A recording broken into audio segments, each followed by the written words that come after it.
Bonjour Jean-Marie, bonjour Monique, bonjour Françoise, bonjour Dominique.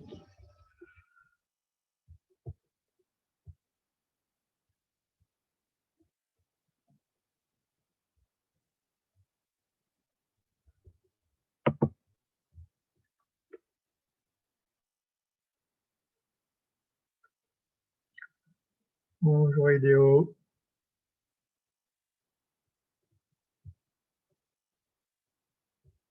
Bonsoir Lionel, bonsoir tout le monde. Bonsoir. Bonsoir tout le monde. Bonsoir Dominique. Bon, vous avez vu que les nouvelles étaient plutôt bonnes pour le culte.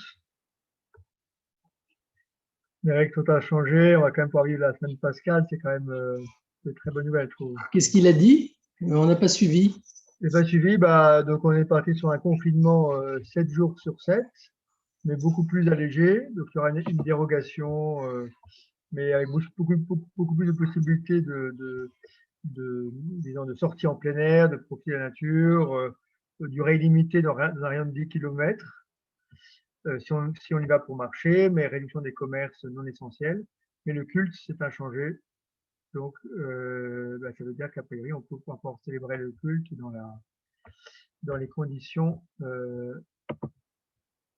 actuelles.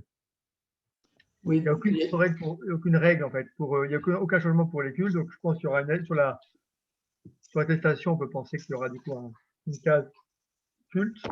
Et du coup, ben voilà, les gens vont pouvoir continuer à. Mais il y a le couvre-feu toujours? 19h. Il est décalé de 18 à 19. Voilà, bonsoir à tous. Bonsoir, Yves et Brett.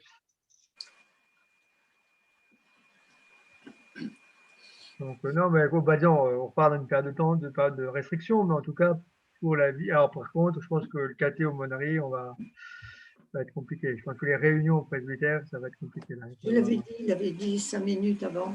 Oui, c'est bon. Bonjour, Pierrette. Bonjour, bonsoir. Bonsoir, Anne. Bonsoir Lionel.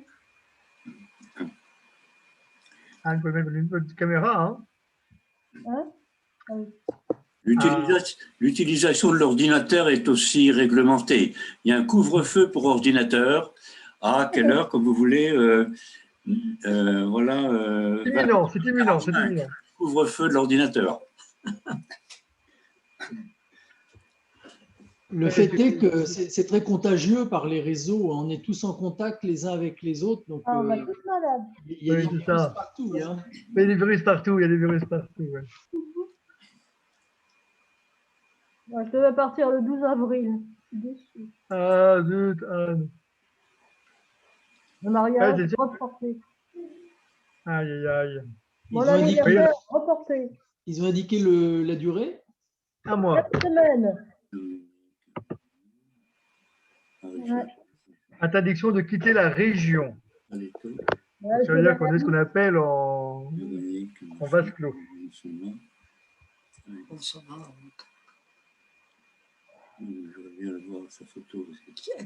Et il va falloir des attestations numériques. Oui. À chaque fois qu'on sort, oui. Oui, mais les confond les unes avec les autres. Intermarché, bravo. Se montrer tant qu'on pourrait. Tu fermes la. Bonsoir Rosine. Bonsoir Rosine. Bonjour à tous. Bonjour. Bonjour Nadia.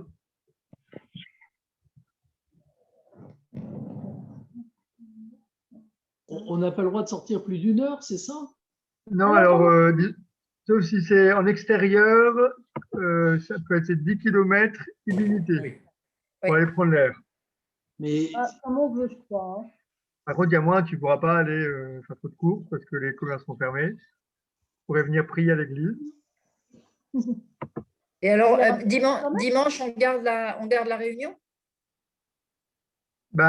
J'étais en train justement de commencer à cogiter, mais ça, j'y crois pas. Non, je crois pas. Hein. J'y crois pas non plus. On va faire en visio. On va la faire en visio? Oui, c'est bien. En visio, c'est possible, comme ça, je pourrais voir. Sinon, je peux On pas va venir. faire la retraite en visio, c'est moins bien, mais au moins ça permet Ah quand oui, même. c'est mieux que rien. Ouais, c'est juste. Quoi. En tout cas, dans l'esprit de ce que j'ai entendu, La c'est retraite, sûr on que de va dire. rassembler du monde dans l'église pendant 2 heures l'après-midi, c'est quand même pas terrible, quoi. Ouais, Ah, c'est c'est risqué. pas vraiment dans l'esprit, on est d'accord. Donc D'accord. ça, je pense qu'on n'est pas dans l'esprit. Et c'est vrai que, Ensemble, alors, il faut que je vois si Isabelle et Monique. parce que comme il n'est pas très technique, le père du loisir. Ah. Oui, c'est une bonne idée. Monique, Une bonne idée. ensemble. Donne-lui des coups. Ça permet de faire quelque chose quand même. Oui, oui, oui. Et comme le thème est quand même intéressant, voilà. Oui. Je pense qu'on va décaler notre messe du samedi soir à 17h30 avec le couvre-feu qui passe à 19h. On a Ouais. intérêt à la faire le plus tard possible pour que les gens puissent profiter de leur après-midi. C'est Isabelle que chez Monique, j'ai l'impression. Demain, on a tout organisé là. On a un jour, il y a partout. Ah Mais ouais. bon, en tout cas, a priori, on va pouvoir avoir une semaine sainte. C'est quand même une bonne Oui. nouvelle. Oui. Il l'a bien dit, hein, que les cultes s'étaient maintenus. Hein. Ouais. Aucune règle, aucune règle qui serait plus contraignante. Donc ça, c'est plutôt quand même bien. Ouais. On va avoir du mal à trouver des fleurs. Non, mais il faut. Ah, c'est vrai. Merci Christine. C'est vrai. Non, c'est là le mot.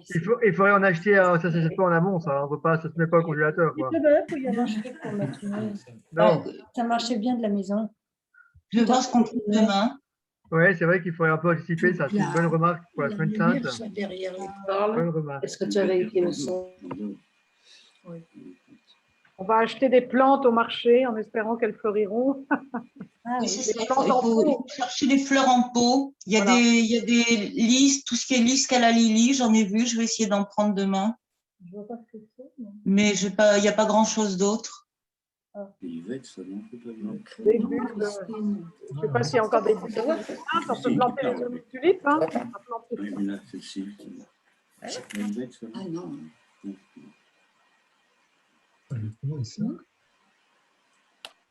C'est quoi ça? Alors, tac, tac, tac. L'idée où il y a un H. Oh, du monde, là. Et l'idée où il y a un H. Ben oui, j'ai toujours mis. Parce que Il y a un monde fou, là. l'agenda, il n'y a pas d'H. C'est fini. Là. Je vais en rajouter un. Ah, c'est curieux, parce que je sais qu'il y en a. Bon. Je dis ça en passant.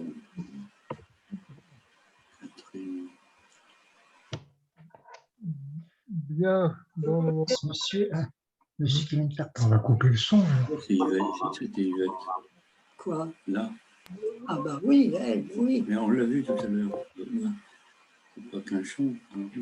Alors, Non, non. je pense qu'il y a quelques-uns qui on va voir, mais du coup, on va commencer. Il est 35, je pense que c'est bien. Peut-être que chacun pourrait du coup fermer son micro, si ça vous va, parce que ça permet quand même de que ce soit plus confortable.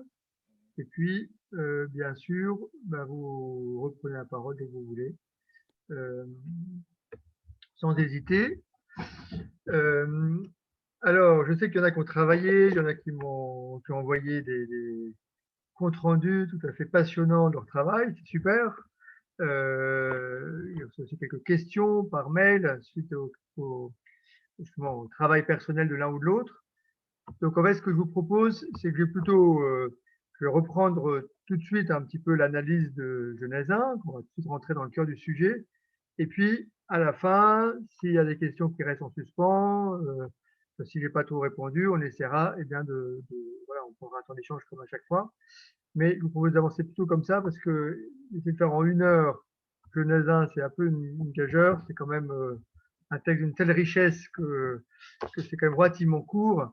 Donc, je suis plutôt pour commencer tout de suite à vous faire une présentation et puis prendre les questions à la fin de ce qui n'aura pas été traité ou de ce qui vous poserait encore question.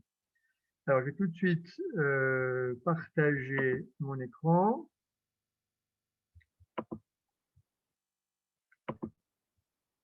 Pour que vous avez le texte devant vous, là, les uns les autres, c'est bon? Oui, est-ce que juste quelqu'un peut me dire qu'il a bien le texte devant lui pour que je… Oui, Lionel, est-ce que tu peux plus gros, s'il te plaît. Oui, je l'ai, moi aussi. Hein. Non. Oui, moi aussi, je l'ai. Encore un petit peu. Ok, normalement. Oui, mais après, il va aussi voir des trucs d'ensemble. Donc, je vais jouer progressivement. Je vais jouer progressivement parce que sinon, on va perdre le. De temps en temps, je ferai je zoomerai ou pas pour qu'on ait une vue d'ensemble de ce texte. Donc, allons-y. Alors, je pense que vous l'avez tous lu, en tout cas, j'espère. Et on peut dire qu'à la simple lecture, hein, on s'aperçoit que c'est un texte qui est très mis en forme, qui est très structuré. Hein. Beaucoup de répétitions de vocabulaire, hein, d'expressions toutes faites. Dieu dit, Dieu fit, selon son espèce. Dieu vit que cela était bon, il y eut un soir, il y eut un matin. Et du coup, je peux dire, ce cadre est tellement important, et bien qu'on peut quasiment, on a quasiment le sentiment, lorsqu'on le lit, que le cadre l'emporte sur le contenu. On a l'impression qu'on est pris dans ce schéma voilà, répétitif dans lequel les choses se mettent en place. Et on voit que le cadre a voilà, une importance centrale. Et puis, on peut même dire que ce texte donne l'impression d'une solennelle monotonie, comme dirait Paul Beauchamp. Hein, on peut dire avec ses répétitions, ces jours qui s'enchaînent, avec la même structure. Hein, l'impression qu'on rentre dans un certain temps, en quelque sorte, de la limite même du texte, hein, qui peut-être nous renvoie aussi au temps de la création.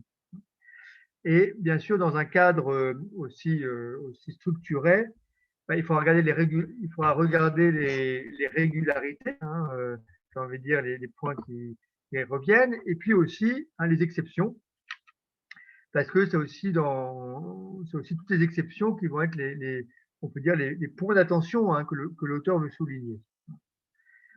Alors, si on essaie de regarder un petit peu la structure du texte, on peut s'apercevoir que le texte est très bien structuré, hein, et notamment il est structuré par les 10 fois Dieu dit, hein, que sur mon plan j'ai mis en vert. Hein, vous voyez les 10 fois Dieu dit, hein, justement on va voir le premier et le 6e jour, et puis par la formule aussi il eut un soir, il eut un matin, hein, qu'on voit que moi j'ai mis en jaune dans le texte et qui revient aussi de manière extrêmement récurrente. Or, ce qui est intéressant, c'est qu'on peut voir que justement ces deux formules, et Dieu dit, et il y eut un soir, il y eut un matin, eh bien, ils apparaissent dans les 6 jours. Voilà. Et donc, on pourrait dire d'emblée que le texte se structure ainsi. Il y a un premier verset introductif, les versets 1 et 2, hein, et puis une forme de conclusion du récit, le chapitre 2, versets 1 à 4, où de fait, ces expressions, Dieu dit, et il y eut un soir, il y eut un matin, eh bien, n'apparaît plus. Voilà la chose qu'on pourrait dire. Et puis, en même temps, alors on va voir, on voit que il y a aussi jour 1, jour 2, jour 3, etc., qui arrivent jusqu'au jour 7e. Donc on voit que le jour 7e est quand même rattaché au jour précédent, mais le fait qu'il n'ait pas eu un soir et eu un matin, eh bien, lui donne une connotation particulière, on va le voir. On pourrait préciser encore un peu la structure et de voir que les jours, eh bien, en quelque sorte, se répondent mutuellement, ou en quelque sorte, qui fonctionnent par paire. Si on prend le premier jour, par exemple, on voit que le premier jour, eh bien, c'est la séparation de la création de la lumière, la séparation de la lumière et des ténèbres, et eh bien, l'apparition de la journée. Hein. Il y eut un jour, il y eut un matin, un soir, il y eut un matin, premier jour. Et au jour 4, hein, 14, qu'est-ce qui apparaît? Eh bien, il apparaît les luminaires, justement, pour éclairer le jour et pour éclairer la nuit. Hein. Donc, on voit en quelque sorte voilà, que ces deux jours, hein, eh bien, en quelque sorte, se répondent. Si on prend le jour 2, c'est le firmament qui va séparer entre les eaux d'en haut et les eaux d'en bas, on peut dire les eaux qui viennent du ciel et les eaux de la mer. Donc, c'est ça qui est créé au jour 2e. Et puis, au jour 5e, vous avez vu que ce sont justement que les eaux produisent en abondance des êtres vivants qui se meuvent et que des oiseaux volent sur la terre face au firmament du ciel. Dans le fond, au jour 2, on a fixé le ciel et la mer, et au jour 5, eh bien, ce sont les créatures du ciel et de la mer qui sont créées. Donc, cela, alors, attendez, je vois que, pardon, que quelqu'un a du mal à se connecter. Ah oui, mais ça, j'avais expliqué ça. Attendez, je transfère juste le lien.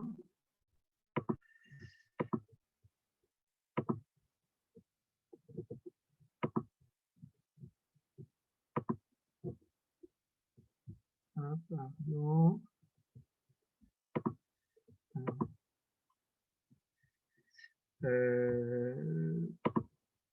Voilà.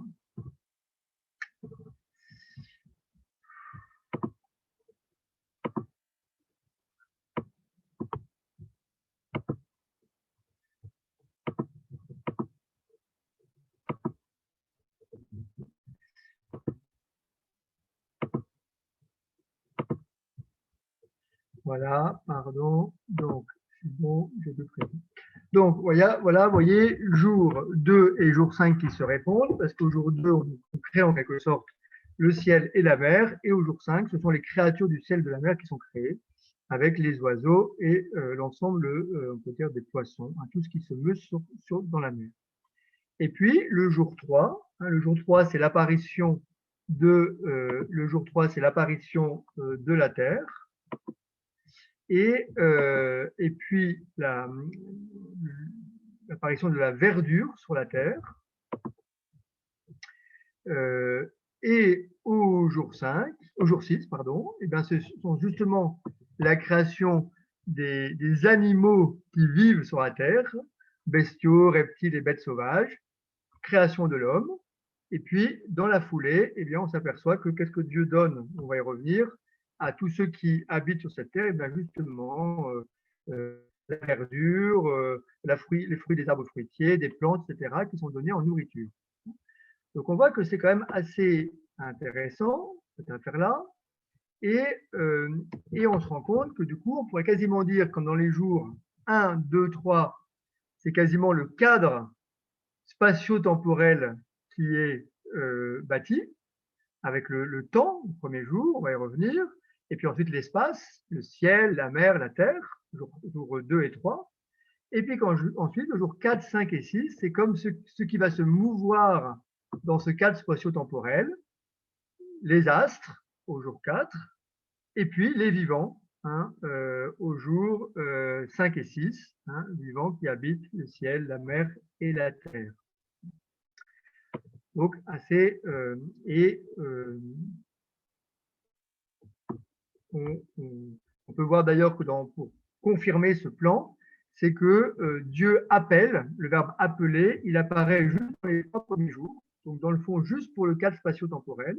Et puis, dès qu'on est dans les créatures, eh bien, il n'y a plus appeler, et puis ça va être quelque sorte l'homme qui va pouvoir nommer justement ce qui lui apparaît. Mais le cadre eh bien, est appelé par Dieu. On pourrait être, alors c'est un première ébauche de plan, mais on peut voir aussi, on pourrait être un peu plus précis, et de voir que le jour 7, qui est la référence au Shabbat, au sabbat, eh bien, renvoie aussi au jour 1 et au jour 4.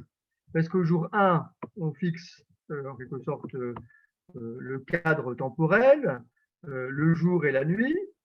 Au jour 4, on va fixer justement les astres qui vont marquer les temps et qui vont notamment marquer les fêtes, hein, et notamment les fêtes religieuses. Et au jour 7, eh bien, on a le sabbat qui apparaît comme la conclusion du récit. Donc, comme si 1, 4, 7, il y avait une espèce d'ensemble. Et d'ailleurs, il y a un groupe qui a bien vu que plus les jours avançaient, plus ils étaient longs.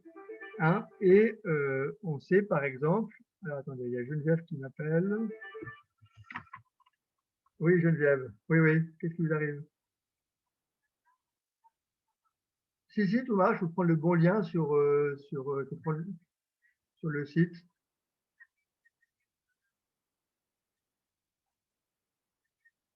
Si, tout le monde est là. Retentez, si vous arrivez, je vous intègre. Ça marche. Bon.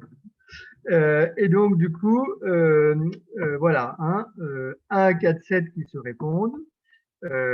Et puis, eh bien, en quelque sorte, on voit, oui, je disais, du coup, les jours qui sont en taille de plus en plus longs, et effectivement, le jour 4e, la fin du jour 4e correspond pile à la moitié du récit.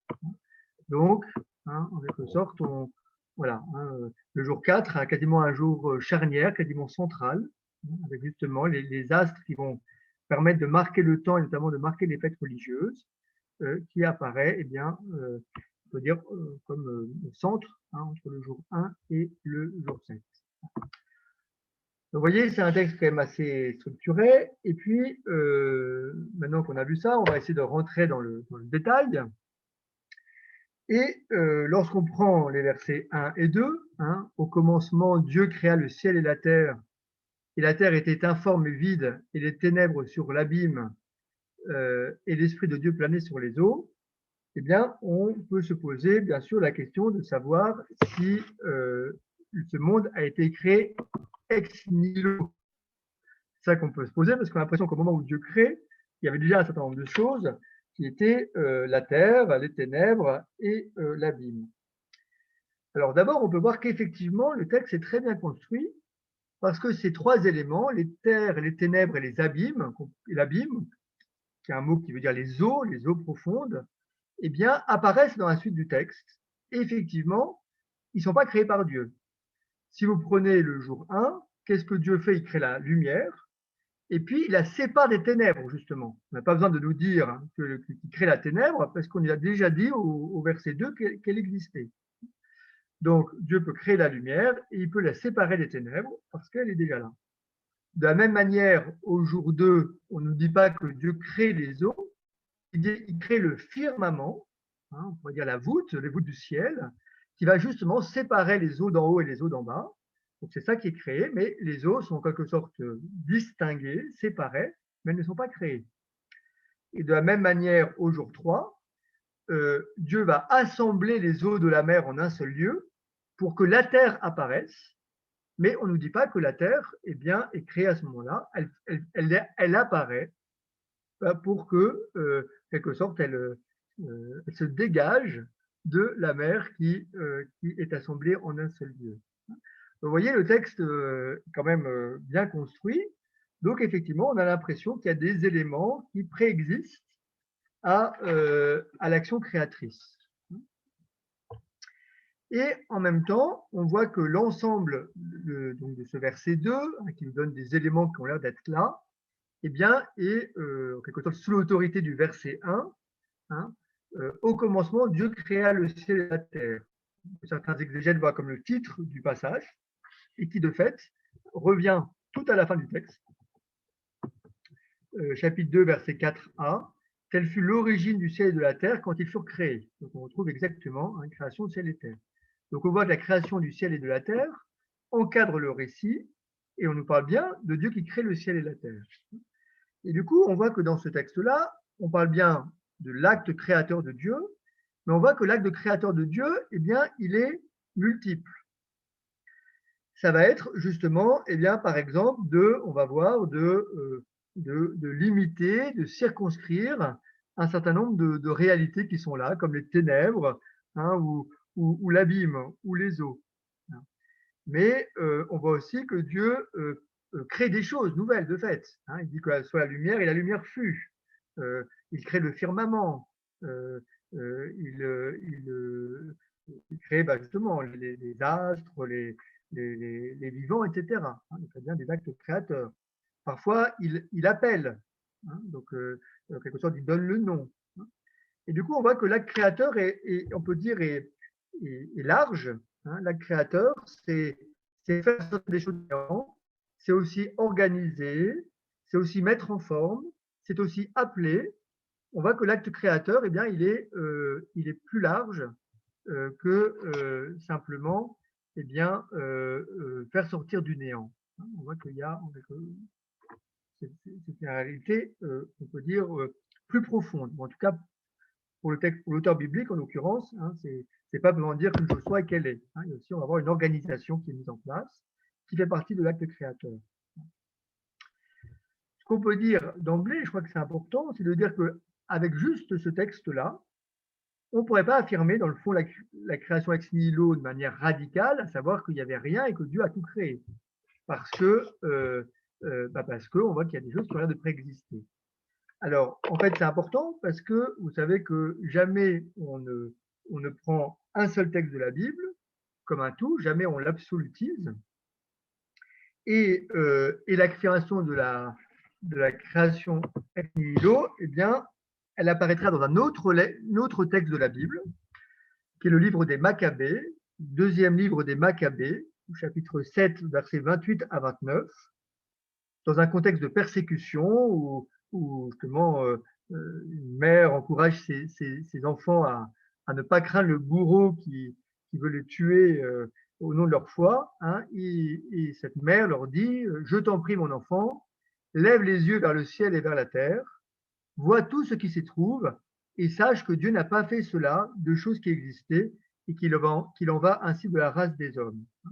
Ne crains pas ce bourreau, mais te montrant digne de tes frères, accepte la mort, afin que par sa miséricorde, je te recouvre avec tes frères. » La création ex nihilo va apparaître dans un contexte de persécution pour dire mais Dieu va être capable de te redonner la vie si toi tu meurs par fidélité à son nom, comme il a créé de rien le monde. Voilà. Mais vous voyez, on voit aussi un approfondissement dans la révélation biblique, et à la seule lecture de Genèse 1, 1, 2, 4a, eh bien, on voit que l'acte créateur, en tout cas, est plus large, et qu'il va être en même temps créer des choses, mais aussi mettre en ordre, limiter des puissances, limiter des forces, voilà, permettre, on va le voir, que la vie puisse se déployer. Mais on voit cette réalité.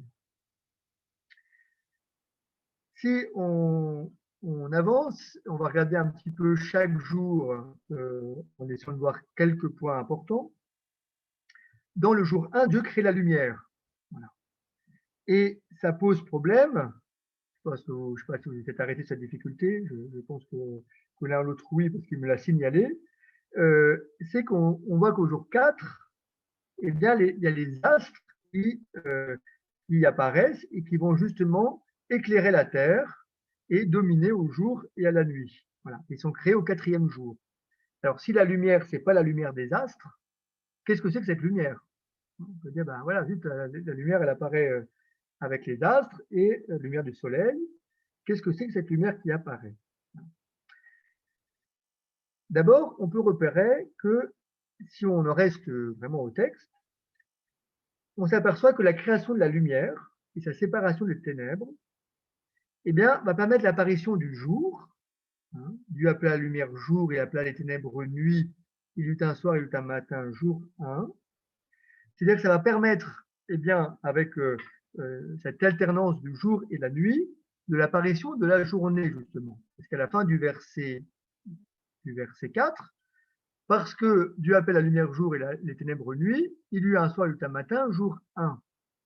Donc ça veut dire que or, la journée, c'est quoi dans le texte? Eh bien, c'est le jour structurant du récit. Voilà. En quelque sorte, dans le premier jour, on nous donne le fondement du jour. Voilà.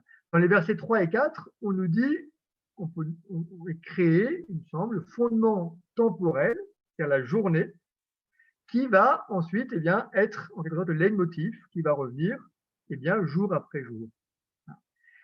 Or, c'est intéressant parce que donc il me semble qu'on peut dire que le jour 1, c'est bien la création du temps, du temps qui va ensuite se déployer. Ensuite, Dieu va créer dans le temps, Dieu crée le temps et ensuite il va créer dans le temps. Et on peut dire qu'au jour 4, il crée les astres qui vont marquer le temps. Mais les astres ne créent pas le temps.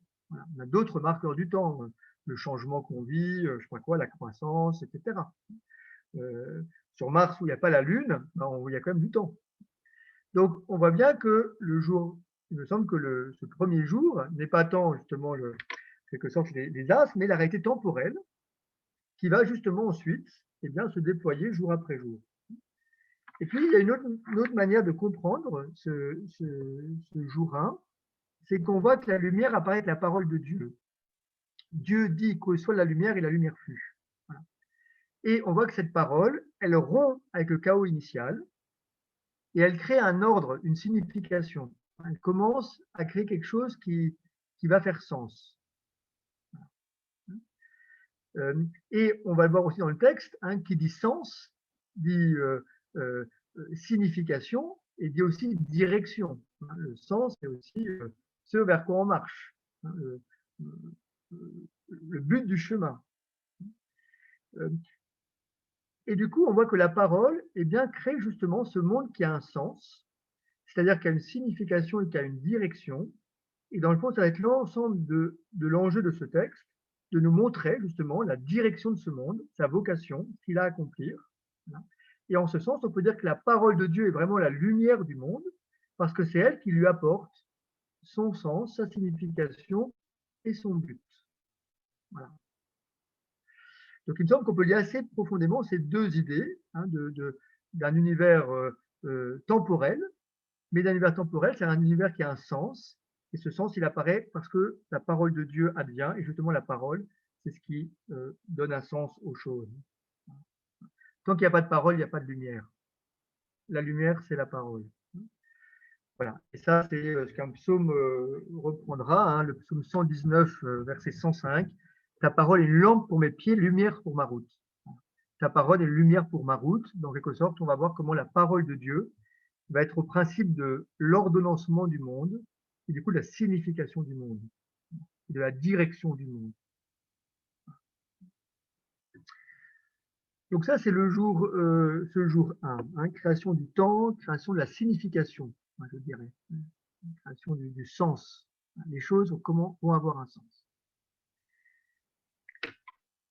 Dans le jour 2, on voit que Dieu crée le firmament qui va permettre de séparer les eaux d'en haut et les eaux d'en bas. Voilà. Et il appelle ce firmament ciel. Donc, voilà, hein, c'est une idée assez ancestrale. Il y a les eaux qui viennent du ciel, celles qu'on reçoit dans la pluie, dans les orages, et puis il y a l'eau de la terre, celle de la mer, et même des sources, etc. Mais ce qui est très intéressant dans ce jour, c'est que Dieu sépare. Séparer, ça veut dire qu'il met les choses en ordre. Chaque chose va avoir sa place. Et vous savez peut-être qu'un des auteurs qui a le plus travaillé sur ce texte, c'est Paul Beauchamp, un jésuite, exégète, et qui a écrit un ouvrage qui a beaucoup marqué en son temps et qui s'appelait « Création et séparation ». Et justement, il montre que dans le texte de la Genèse, on peut dire ce thème de la séparation, de la distinction est essentiel. On verra qu'ensuite, il va distinguer, donc là, il distingue entre les eaux et les eaux. Ensuite, il va distinguer entre l'eau et la terre ferme. Ensuite, la terre va produire des végétaux selon leur espèce, des animaux selon leur espèce, donc distincts les uns des autres. Et du coup, vous voyez, c'est une idée assez puissante que Dieu crée en mettant de l'ordre, en sortant les choses de la confusion, du chaos indistinct. C'est quand chaque chose est à sa place qu'elle concourt au bien du tout et que la création s'accomplit.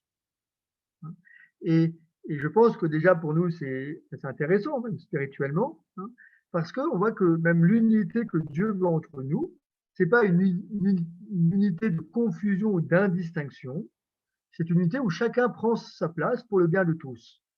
Ce qui suppose bien la distinction de chacun.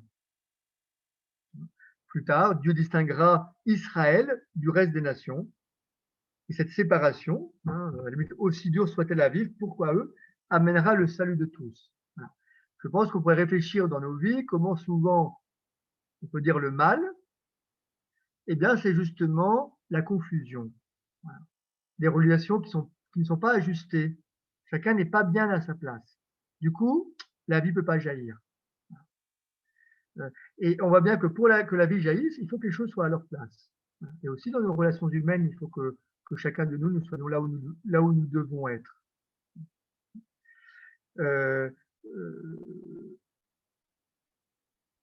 Voilà, hein, et Dieu qui justement donne la vie en ordonnant, en mettant chaque chose là où elle doit être, et elle participe au bien de tout, mais sans être dans la confusion ou l'indistinction. Je pense que c'est quelque chose que on peut garder de ce jour 3 avec cette séparation, première séparation entre les eaux d'en haut et les eaux d'en bas. Dieu ordonne, il met les choses à leur place. Personne n'est tout. Voilà. Et pour être fécond, il faut accepter la limite de sa propre place. Si on veut prendre toutes les places, on est sûr de faire du mal. Parce que justement, pour que les autres vivent, il faut que je me limite, que je prenne la place qui est la mienne. C'est vrai, on le voit, cette séparation qui est présente dans ce texte, notamment dans le jour 2. Dans le jour 3, on voit qu'elle est composée de 2 paroles de Dieu, hein, le jour 3, vous le voyez sur le plan, hein, au verset 9 et au verset 11. Eh bien, la première consiste à assembler les eaux d'en bas, de telle manière que la terre apparaisse. De nouveau, Dieu met une limite aux eaux. Attendez, je vois si c'est quelqu'un qui a du mal à se connecter. Allô, oui? Oui, je sais pas le. Oui, non, si, je suis je pensais que vous étiez quelqu'un qui a du mal à se connecter. Je vous rappelle après la formation. Je vous rappelle tout à l'heure. À bientôt. On fera ça. Donc, du coup, limite aux eaux pour que la terre apparaisse. Hein. Les eaux étaient là avant le début des actions de Dieu. Et vous le savez, hein, on le sait, que l'eau dans la Bible, c'est le symbole du chaos, hein, des forces de la mort. On va voir justement qu'au moment du déluge, on va replonger dans le chaos. L'eau va réimmerger toute la terre. Voilà. Il n'y aura plus de distinction, justement. Et là, justement, Dieu met une limite aux eaux, hein, de même qu'il avait ouvert les eaux pour que le peuple puisse traverser la mer Rouge, hein, que Jésus marche sur la mer, ce qui veut dire sa victoire sur la mort. Donc on voit qu'en mettant une limite aux puissances de la mort, eh bien, il permet que la terre advienne et que sur la terre, la vie va apparaître. Et ce qui est intéressant, vous l'avez peut-être repéré, c'est que l'expression « et Dieu vit que cela était bon », nous ne l'avons pas au jour 2. On l'avait en disant « Dieu vit que la lumière était bonne ». On ne l'a pas au jour 2 entre les eaux et les eaux. Et on l'a que lorsque la terre apparaisse, au verset 10, « et Dieu vit que cela était bon ». Dans le fond, tant que la terre n'est pas apparue, on ne peut pas dire que ce monde est bon. Quand il n'y a que des eaux, comme les eaux dans la Bible, le signe de la mort, on ne peut pas dire que c'est encore bon. Voilà. Il faut que la terre apparaisse. Et à ce moment-là, on peut dire « et Dieu vit que cela était bon ». C'est assez magnifique. Hein. Tant qu'il n'y a pas de frontière à la mer, Dieu ne peut dire que c'est bon. Donc, premier point, voilà, la terre qui apparaît, limite, hein, puissance de la mort. Et puis, ensuite, on nous rapporte l'apparition des végétaux avec cette formule que la terre produise de la verdure. Strictement, c'est que la terre fasse sortir de la verdure. Et c'est intéressant de voir qu'on n'a pas une formule aussi directe qu'au verset précédent, que soit la lumière, que soit un firmament, que ça semble, là c'est que la terre produise. Et on le retrouvera après en disant que les eaux produisent en abondance des êtres vivants, et même pour la terre, que la terre produise des êtres vivants selon leur espèce. D'ailleurs, cette expression se conjugue dans la suite des versets avec le fait que Dieu crée, que Dieu fait, hein, et bien justement, il fait sortir de la verdure, etc. Mais comme si, vous voyez, je trouve que c'est intéressant, c'est assez étonnant cette affaire-là, je trouve, moi, comme si l'action de Dieu, cause première, n'empêche pas les causes secondes, la terre et les eaux. Hein. Dieu faisant faire le monde. En tout cas, ce sont des expressions qui s'accordent bien avec une vision évolutive du monde. Voilà. Même si certainement que ce n'est pas l'objet de l'attention de l'auteur. Lui, il est avant Darwin, mais c'est quand même étonnant. C'est que la Terre produise des êtres vivants, comme si les êtres vivants peuvent venir de la Terre. il me semble qu'il y a quelque chose qui montre la possibilité, justement, de cause seconde, qui serait la terre et les eaux, et qui permettrait la venue des êtres qui vont habiter sur eux ou en elles.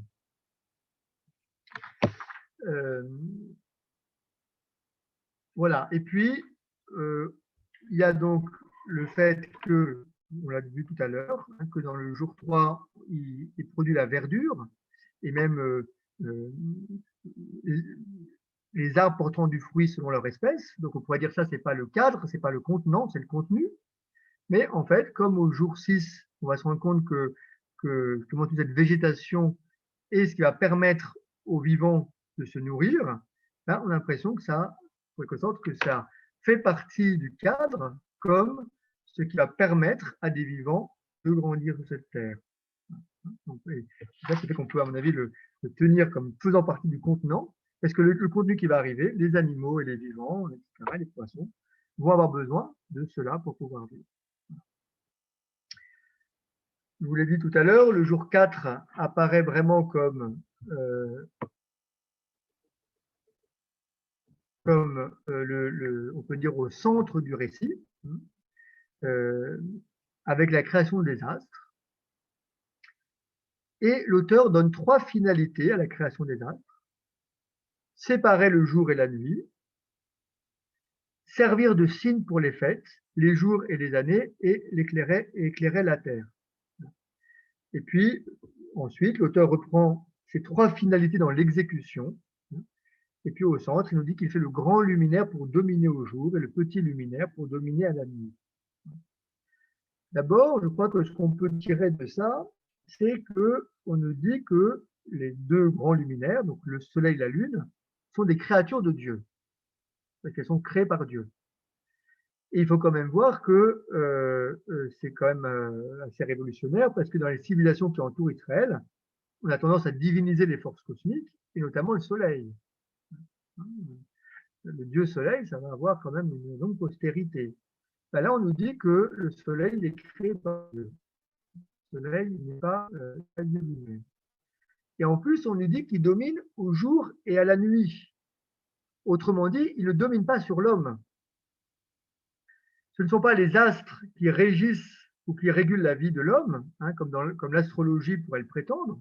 Et dans toutes les civilisations perses, etc., c'est une dimension importante, qu'on est conditionné par le mouvement des astres. Mais c'est justement que, il domine au jour et à la nuit.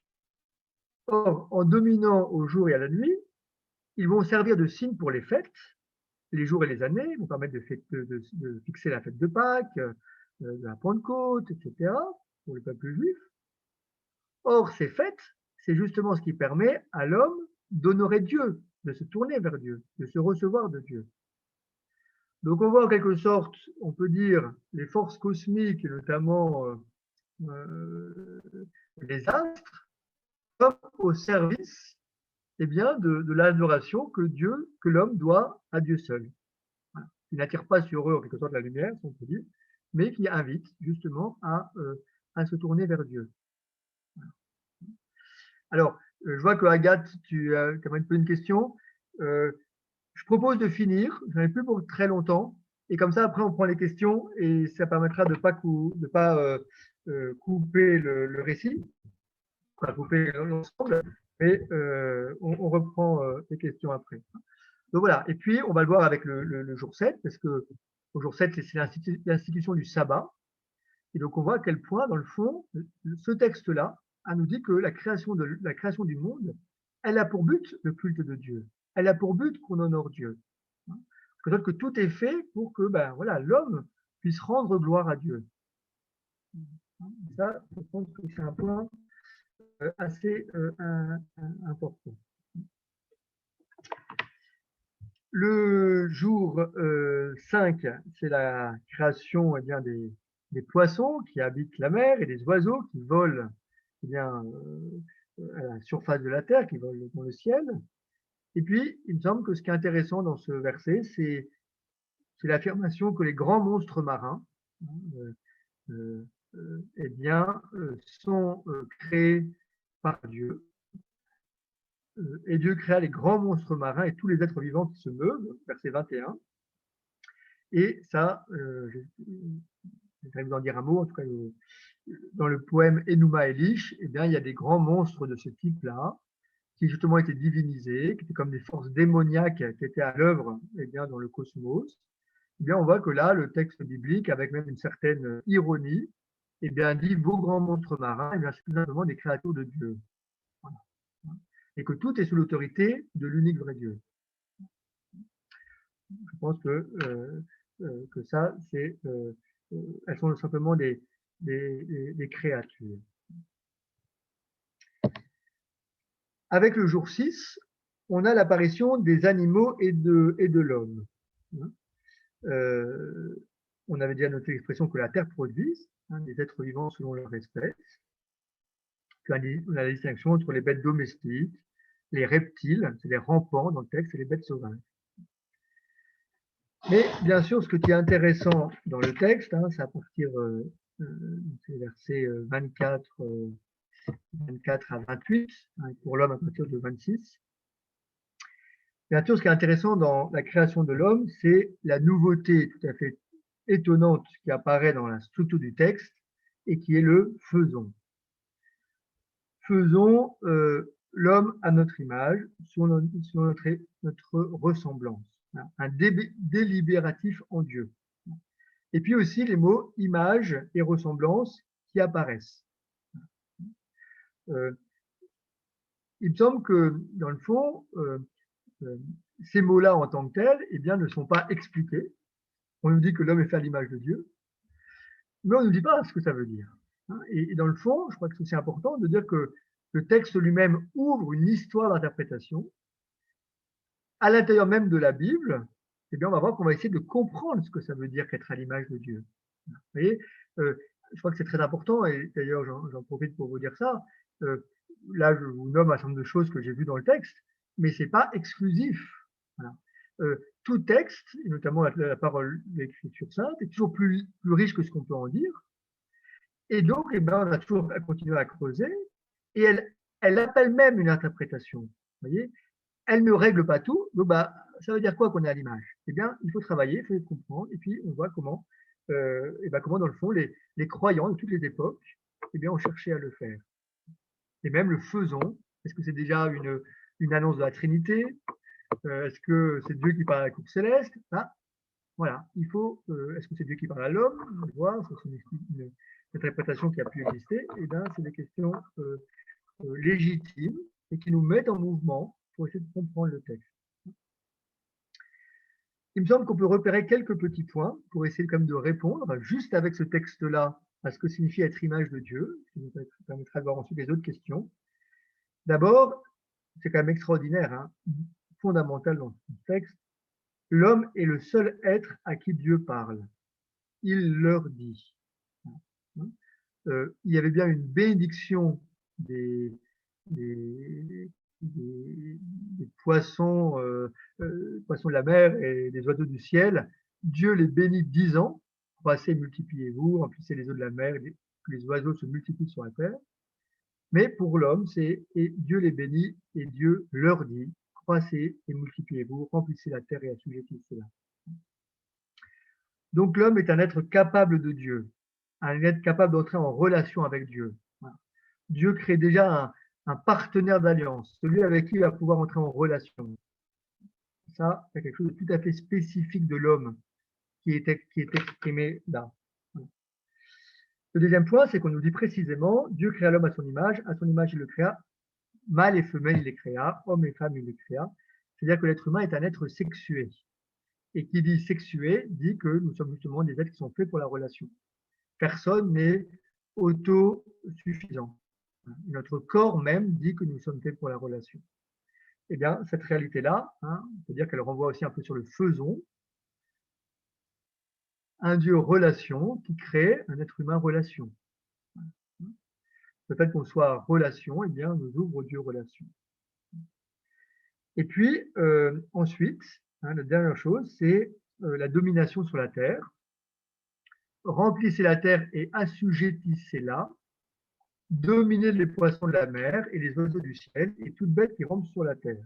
Du coup, à l'image de Dieu, dans la capacité de, eh bien, on va voir de dominer, de gouverner ce monde. Je voudrais m'arrêter un peu sur ce dernier point parce qu'il a fait beaucoup débat. Le fait que le texte invite l'homme à assujettir la terre et à dominer sur les animaux, ça a créé beaucoup de débats parce que vous savez qu'on a pu accuser le judéo-christianisme eh bien, d'être à l'origine de la surexploitation de la terre, d'avoir encouragé l'homme à la prédation du monde qui l'entoure et d'être le responsable de tous les méfaits écologiques que nous voyons. Vous savez que même dans certains courants écologiques radicaux, on pense que pour sauver la nature, il faudrait supprimer l'être humain. Ça peut même aller jusque-là. Hein. Parfois, on parle de haine de l'homme en disant c'est lui qui a tout créé ce déséquilibre. Et donc, et notamment, ça vient de la Genèse qui a invité eh bien, l'homme à dominer sur ce monde. Et ce qui est très intéressant, c'est de voir que le texte en lui-même réfute une telle vision. Pourquoi? Parce qu'on peut repérer dans les versets suivants eh bien, que aux hommes et aux animaux, Dieu comme nourriture, uniquement la végétation. L'herbe verte pour les animaux et puis les fruits hein, des arbres hein, et des plantes qui portent semences. Du coup, apparaît l'idée que l'homme doit dominer sur les animaux, dominer les poissons de la mer, les eaux du ciel et toutes les bêtes qui rampent sur la terre, mais qu'il doit dominer sur elles sans les tuer, de manière non violente. C'est ça qui apparaît dans le texte, si on veut bien le lire, parce qu'ils n'ont pas le droit de les tuer. Et du coup, hein, on peut voir comment la mission de l'homme va bien être de gouverner ce monde, et peut-être qu'on pourrait dire par l'exemplarité, dans la douceur, et que cette invitation-là, elle n'est pas du tout une invitation, eh bien justement, on peut dire à répandre le sang, etc. Hein, et on verra que la possibilité de se nourrir eh bien, des animaux, elle viendra après le déluge et après l'épisode du péché, justement. Et que, en tout cas dans la texte de Genèse 1, eh bien, on nous dit que l'être humain est végétarien. Ça veut dire que c'est une forme de domination non violente qu'il doit exercer sur ce monde. Et vous savez même que dans les prophètes, comme Isaïe, eh bien, on rêve du moment où ces choses-là s'accompliront. Le loup séjournera avec l'agneau, le léopard gîtera avec le chevreau, le veau et le lionceau pâtureront ensemble, et un petit garçon les conduira. Chapitre 11, verset 6. Hein. Un petit garçon, ce qu'il y a d'innocent dans l'homme, conduira, sera pasteur, gouvernera, eh bien, tout le monde, et aussi le monde animal, sans violence. Voilà. Je pense qu'il y a quelque chose de... C'est ça que nous dit le texte, si on veut bien l'écouter et le lire. Et je voudrais faire une réflexion qui me paraît très intéressante d'André Vénin, hein, qui est un autre exégète, André Vénin, et qui a écrit un ouvrage qui s'appelle D'Adam à Abraham, ou les errances de l'humain, et qui est justement un commentaire de Genèse 1:11. Et il fait cette réflexion intéressante sur le fait que c'est cette domination dans la douceur qui constitue l'homme à l'image de Dieu. C'est la domination dans la douceur qui constitue l'homme à l'image de Dieu. Et il reprend le texte avec cette lumière-là. Et il dit, dans le fond, c'est vrai que le récit de la création nous parle de la puissance de Dieu. Voilà. En une seule parole, il crée, il n'y a rien de plus puissant. Mais en même temps, c'est une puissance bien paradoxale qui apparaît dans le texte. On peut dire que c'est une puissance qui se limite elle-même. C'est une puissance maîtrisée, une puissance douce qui apparaît. Pourquoi? Ben, d'abord, par rapport aux forces chaotiques, eh bien justement, il ne les détruit pas. Il les limite, il les ordonne, il les circonscrit, mais elles demeurent. Ensuite, on voit que sa puissance, elle se déploie, on peut dire, dans la profusion de la vie. Hein, il produit les végétaux sont leur espèce, les animaux sont leur espèce, de profusion de la vie qui se déploie. C'est quelque sorte le signe de la puissance de Dieu, c'est qu'il permet à la vie d'apparaître pleinement. une puissance au service de la vie. Et puis enfin, et ça je trouve l'idée absolument extraordinaire, il dit, si on regarde ce texte, Dieu s'émerveille. Après chaque jour, on dit, et Dieu vit que cela était bon. Mais qu'est-ce que c'est s'émerveiller, si ce n'est regarder les choses dans leur être même? C'est comme prendre de la distance par rapport aux choses, les laisser être et se réjouir de ce qu'elles sont. Et vous voyez, c'est tout sauf une mainmise. C'est tout sauf une mainmise.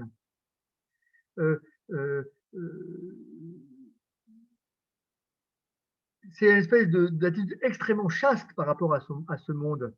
Dieu va, d'ailleurs, on va le voir, ça va être le jour suivant, justement, avec le Shabbat, on va y arriver, hein, où Dieu va laisser ce monde être, il va laisser ce monde à son autonomie, il va laisser ce monde se déployer. On va y arriver à cette affaire-là, vous voyez, mais en s'émerveillant devant ce qu'il fait, et bien, en quelque sorte, il respecte les choses dans ce qu'elles sont. Il met pas la main sur elles.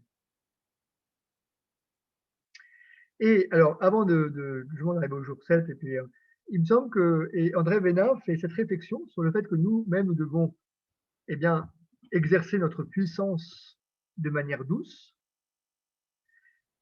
Et il le dit, d'ailleurs, on va faire des points avec les récits suivants, hein, on peut dire aussi que dominer les animaux, c'est aussi apprendre à dominer sa propre animalité.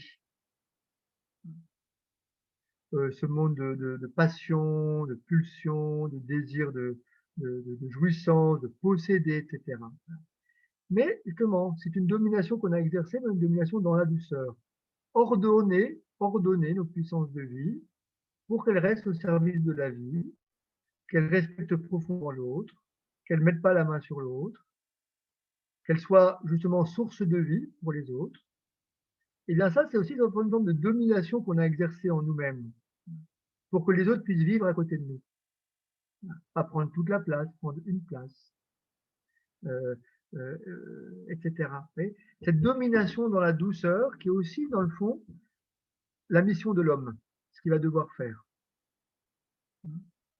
Et André Vénin dit que quand le texte dit que mâle et femelle, il les créa, la mâle et femelle, c'est bien en quelque sorte, on utilise ces termes-là qui sont utilisés d'habitude pour les animaux, donc il y a bien une forme de bestialité en l'homme, et que l'homme aura toujours un combat à faire pour la dominer, et ça va être ça son combat. Est-ce qu'il va être du côté de l'animal ou est-ce qu'il va être du côté de Dieu?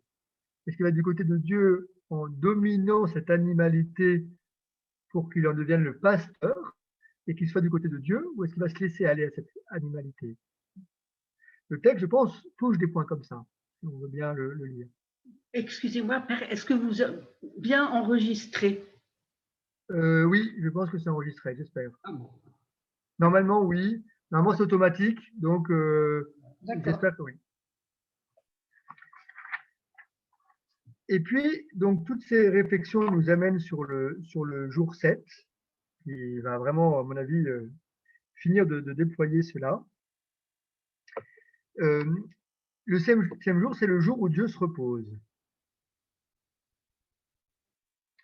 On voit l'insistance de ce septième jour. Il est nommé 3 fois. Hein, je l'ai mis, vous voyez, en bleu, comme tous les autres jours. Eh bien, jour 4, jour 5, jour 6, c'est toujours une fois. Et là, 3 fois. Donc, il est important ce jour-là. Il est même consacré. C'est un mot qui n'arrive que là. Voilà.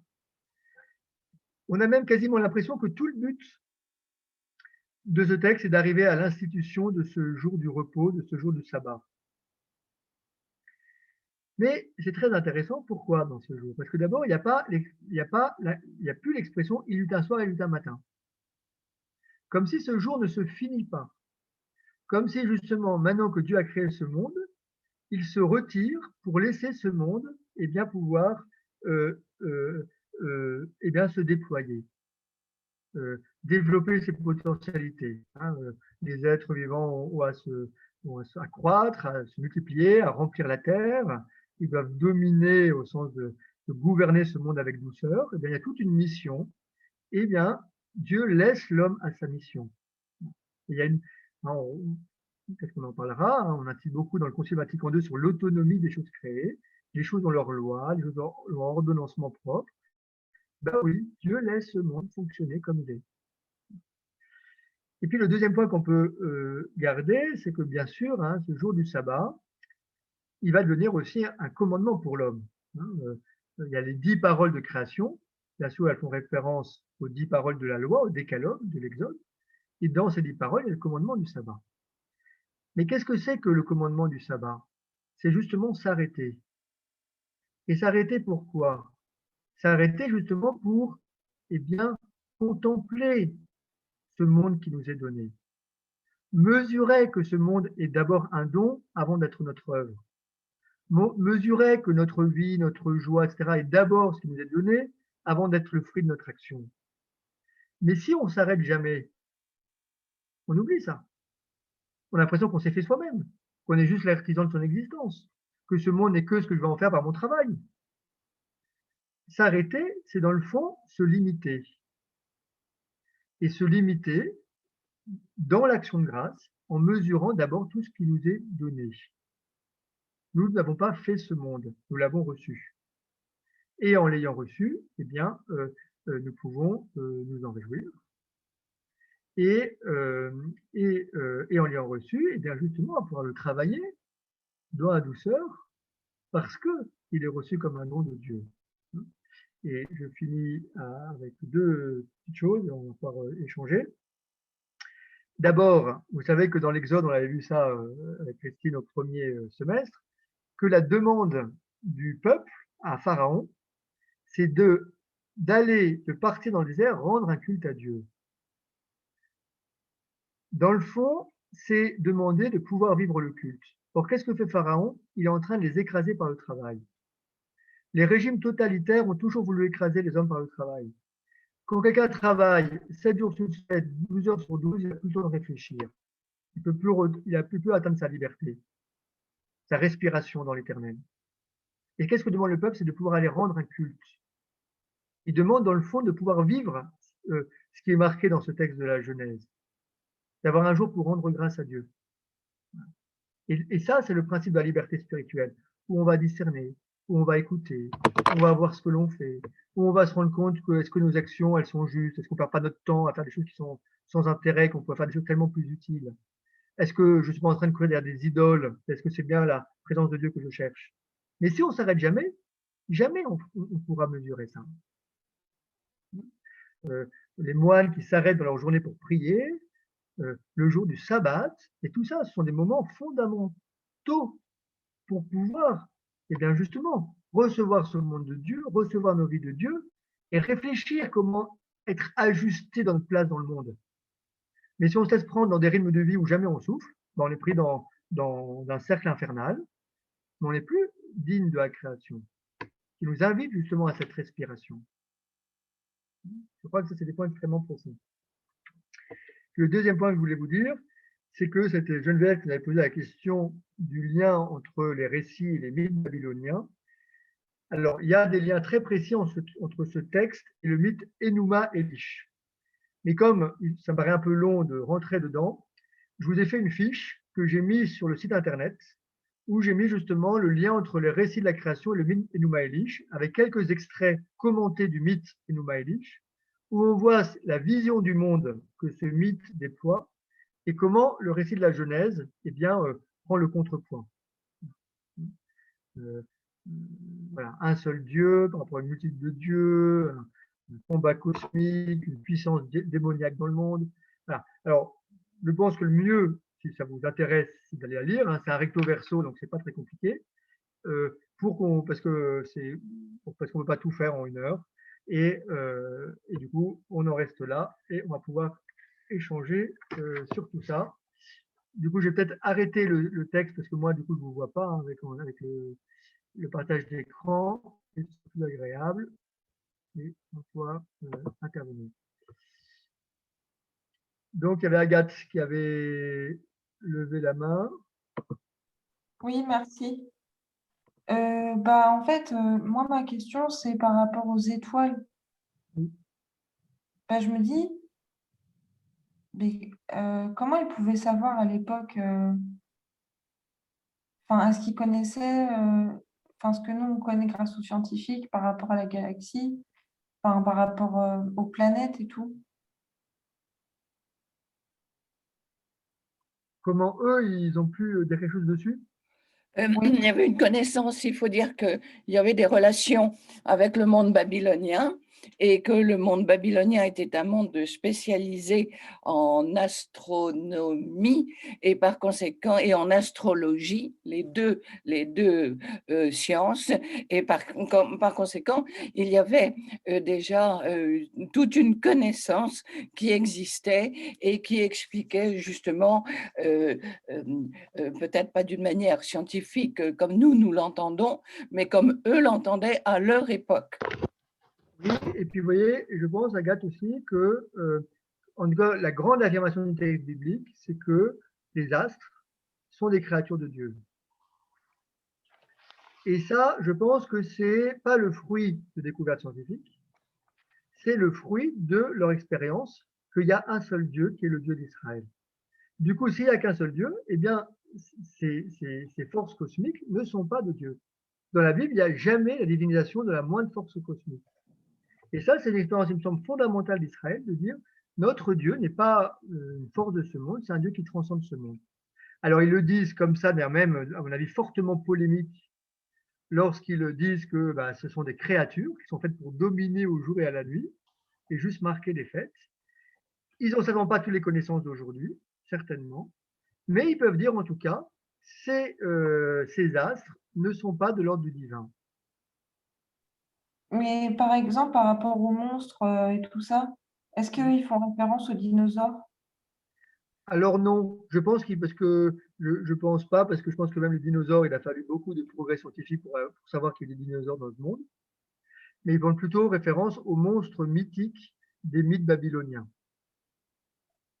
Et en particulier… Dans les mythes babyloniens, je finis juste, pardon, Christine, dans les mythes babyloniens, en fait, notamment dans le mythe Enuma Elish, il y a un combat entre les dieux, et puis un des dieux, qui s'appelle Tiamat, va créer des grands monstres pour détruire les jeunes dieux. Ce monstre va être défait, et on va bâtir le monde avec la dépouille de ce monstre vaincu. Donc, dans le fond, voilà, donc le monstre, le monde est créé avec la dépouille d'un monstre vaincu. Voilà. Et bien de nouveau, le texte prend le contre-pied de ça en disant il y a peut-être des monstres marins, il y a peut-être des choses qui nous font peur, je ne sais pas quoi. Mais en tout cas, il y a peut-être des puissances mauvaises à l'œuvre dans le monde, mais elles sont toujours des créatures et elles sont l'œuvre de Dieu. D'accord, merci beaucoup. Okay. Alors, Elidéo, après Anne. Alors oui, je voulais juste revenir un instant sur le préambule, donc les versets 1 à 2, qui me semble assez différent, bien sûr, de la suite, comme s'il y avait eu deux temps dans cette création. Un premier temps avec la création du ciel, la terre, mais déserte et vide, avec les ténèbres, avec une certaine atemporalité, le temps n'existe pas. Et puis ensuite, à partir du verset 3, les différents jours qui marquent la création du temps. Et du coup, ça m'amène aussi à penser que si on crée le temps, est-ce qu'il n'y a pas aussi ici l'introduction de la mort? Peut-être que j'associe à tort la mort et le temps. Voilà.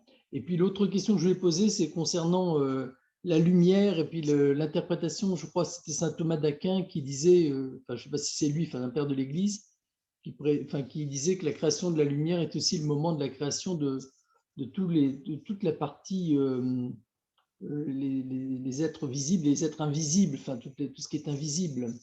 Ouais, mes deux questions. Ok, merci. Comme visiblement Bertrand, par rapport aussi à la découpage du texte, peut-être allez-y, comme ça on pourra répondre à Idéo et à vous, ou cheminer ensemble vers… c'est François, c'est pas Bertrand. Okay. L'un de l'autre. Moi, j'ai une question sur, on voit la scansion du texte et l'importance du temps. en fait, hein, de la temporalité et du découpage en 7 jours. Est-ce qu'on a des, comment dirais-je, des informations historiques sur la source de ce découpage en 7 jours? Je sais que les révolutionnaires en France découpaient la semaine en 10 jours, en décades. Donc, je voulais savoir si on avait des informations sur d'où vient ce découpage en 7 jours, dont on voit dans ce texte qu'il est quand même très, très important.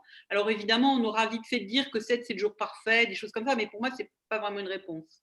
Alors, on a dit, selon la tradition sacerdotale, c'est-à-dire que ce texte aurait été écrit et pendant l'exil, au moment où il fallait que les Hébreux puissent, enfin que les Hébreux en exil puissent essayer de retrouver une certaine structure.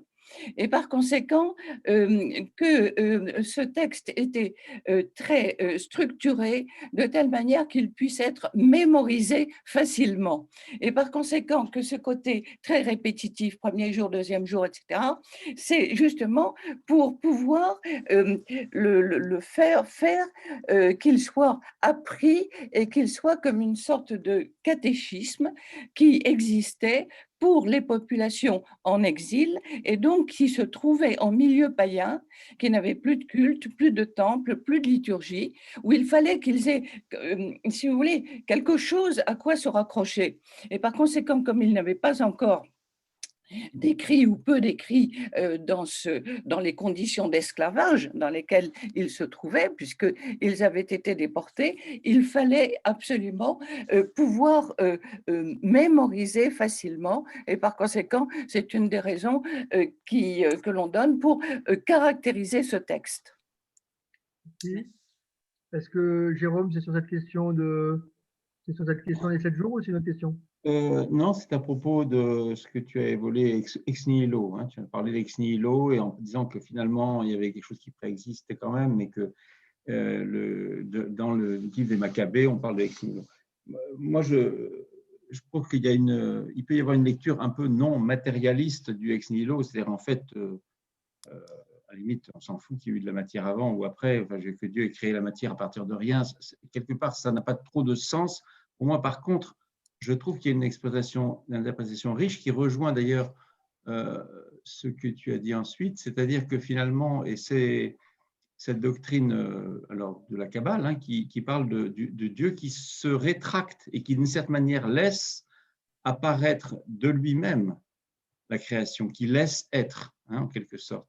Et ça rejoint ce que tu disais, c'est-à-dire que cette rétractation, c'est finalement, Dieu est une totalité, donc il inclut le chaos et les eaux et le souffle hein, qu'il a au départ. Et c'est de l'intérieur de lui-même qu'il met de l'ordre et qu'il crée autre que lui-même et qu'il, d'une certaine manière, lance l'aventure d'une création qui, en s'auto-limitant quelque part, en créant cette limite de la mer et des eaux à l'intérieur de lui-même. Alors, je trouve que c'est une impression riche parce que dans le christianisme, elle rejoint une autre forme de rappel à la création, c'est la kénose du Christ, c'est-à-dire le Christ qui d'une certaine manière, s'annihile pour permettre la vie. Merci. Évidemment, ce n'était pas dans la lecture kabbalistique, mais je trouve qu'il y a quelque chose de profond qui pour moi, est le sens du ex nihilo, quelque part. Mais c'est mon sens à moi, peut-être. Hein. Oui, oui. Non. Après, je pense qu'on pourrait débattre un peu sur le chaos en Dieu, parce que ça me paraît, mais en tout cas, qu'il y a, en tout cas, dans ce texte-là, une forme de chaos. En tout cas, on voit bien que Dieu crée la matière. Bon, en tout cas, ce texte-là a une vision de la création beaucoup plus large. C'est créer, c'est ordonner, c'est limiter, c'est circonscrire, c'est faire être. Et ça, c'est sûr. Et je pense que c'est plutôt une richesse du texte qu'un appauvrissement. Peut-être juste avant de redonner la parole, juste sur la question des idéaux, je pense qu'il y a vraiment une expression Dieu créa le ciel et la terre, qui est en quelque sorte, je veux dire, une expression qui veut dire que Dieu a créé ce monde, parce qu'elle arrive au début et à la fin. Et d'ailleurs, on ne peut pas la prendre au pied de la lettre, parce que effectivement, le ciel va bien être créé au jour 2. On nous dit qu'il crée un firmament qu'il appelle ciel. Donc, on ne peut pas dire que le ciel existait avant, parce qu'il le crée. Alors qu'effectivement, la terre semble déjà là et elle apparaît. Donc, je crois que l'expression ciel et terre, c'est une expression en tant que telle qu'il faut ensuite distinguer du ciel, comment il est créé, de la terre. pour dire que Dieu a créé ce monde. Et après, on va essayer, le texte va déployer eh bien, des choses sur le ciel, sur la terre, etc. etc.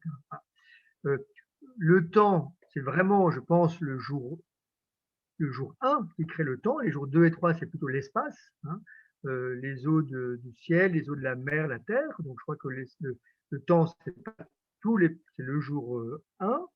Et puis, les astres, ils vont marquer le temps et qu'arrive au Shabbat, le fait de sanctifier le temps. On crée le temps est marqué, le temps est sanctifié. Et effectivement, comme l'a dit Christine, à un moment donné où il n'y a plus de temple, eh bien, on pense qu'on va dire que pour sanctifier Dieu, eh bien, le jour de repos est plus important que d'aller dans tel temple particulier. Création du temps marqué, temps sanctifié. Et par rapport à ce que dit Françoise, je pense qu'il y a aussi, alors je ne serais pas capable, je pense qu'historiquement on peut dire des choses, mais je ne suis pas capable de répondre. Je pense que ce texte est aussi le fruit de l'expérience d'Israël, et même de l'expérience des peuples, et que le rythme humain, c'est un rythme de 7 jours. Et comme vous dites, à la Révolution française, on est passé à 10 jours, et on est revenu à ça. Et qu'aujourd'hui, tous les peuples de la Terre, aujourd'hui, même les peuples non chrétiens, ont adopté le rythme de 7 jours. Parce qu'il y a certainement quelque chose de mystérieusement humain dans ce rythme. C'est le mois lunaire. Qu'à mon avis, le texte épouse.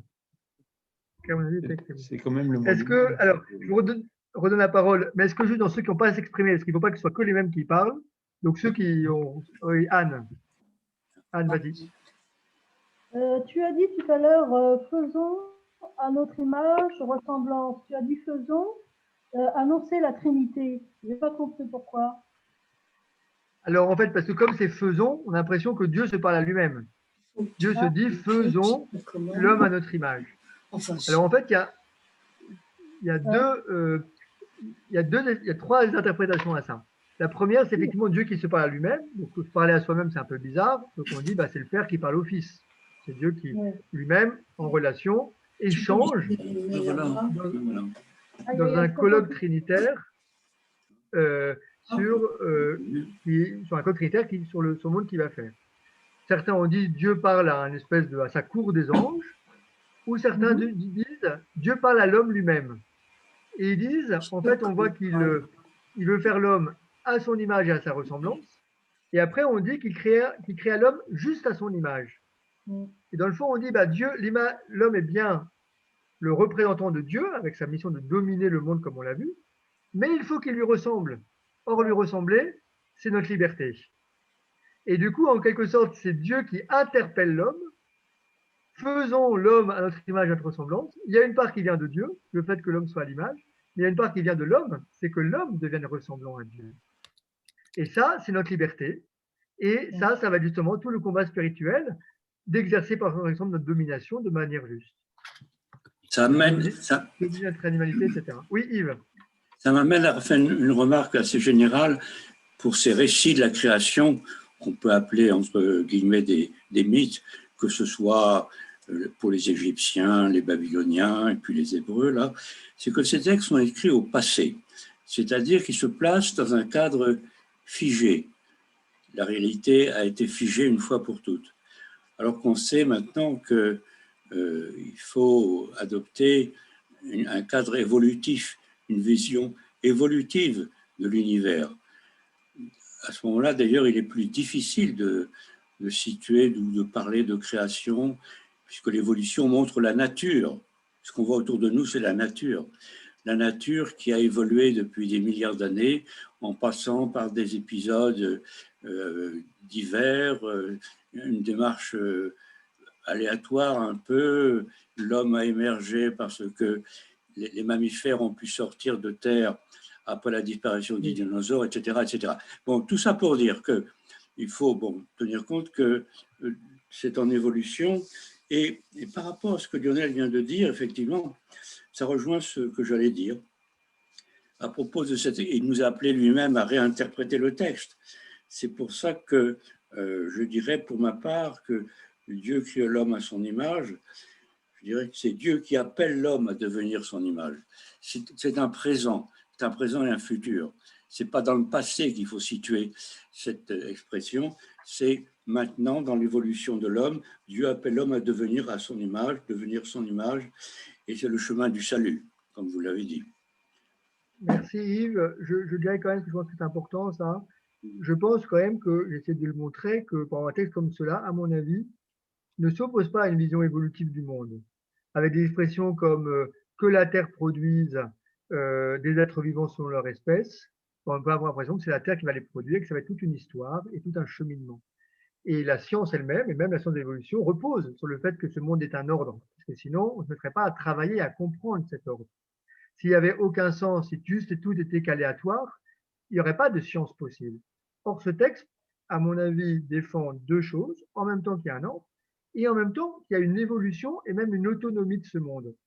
Donc, je serais moins catégorique que vous en disant, à mon avis, justement, c'est la richesse d'un texte comme ça, qui reste toujours d'actualité et qui, effectivement, doit être lu à la lumière des résultats scientifiques actuels, mais qui n'est pas remise en question, justement. Je pense que c'est un texte qui est suffisamment puissant pour justement pouvoir dire des choses extrêmement profondes sur le monde dans lequel nous vivons et qui est, disons, oui, qui est compatible avec une vision évolutive et une vision telle que la science le manifeste, le caractère figé, justement. J'ai l'impression que la profusion des êtres, l'autonomie du monde, eh bien, en quelque sorte, ne donne pas une vision figée. Et alors, par contre, c'est un texte très ordonné, ça c'est sûr. Alors, est-ce que dans les personnes qui ne sont pas exprimées, l'un ou l'autre? J'aurais voulu dire quelque chose. Moi, j'ai vu ce texte comme un texte éminemment trinitaire.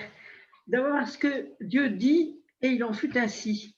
Et on a toujours dit que le Christ était la parole. Donc, c'est par la parole que Dieu crée le monde. Merci, Julia, tout à fait. Il y a l'esprit au début que je n'ai pas nommé. Au début, j'ai pas trop. Oui, allez-y, Christine. Rejoindre ce que Geneviève vient de dire.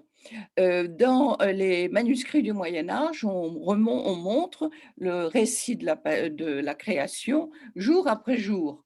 Et effectivement, on montre donc Dieu qui crée. Et comme Dieu, nul ne l'a jamais vu, mais qui m'a vu, dit Jésus, a vu le Père, eh bien, dans toutes ces miniatures, on donne à Dieu le visage du Christ. Ce sont des miniatures du XIIe siècle et par conséquent, celui qui crée, nous ne l'avons pas vu, mais on lui donne le visage du Christ avec l'auréole christique. Et par conséquent, il n'y a pas de problème, si vous voulez, sur la miniature pour l'identifier. Et Geneviève, il y avait à Bibliothèque Sainte-Geneviève que vous avez dirigée, il y avait des manuscrits extraordinaires, en particulier de cette création, et avec un Christ magnifique qui contemplait des champs de blé. Et voilà. Donc, vous voyez, ça correspond. Les hommes du XIIe siècle ont eu l'intuition de cette vision trinitaire. Merci. Alors, on va finir... donc, Agathe et Bertrand qui voulaient. Sauf si quelqu'un voulait prendre la parole qui n'a pas prise.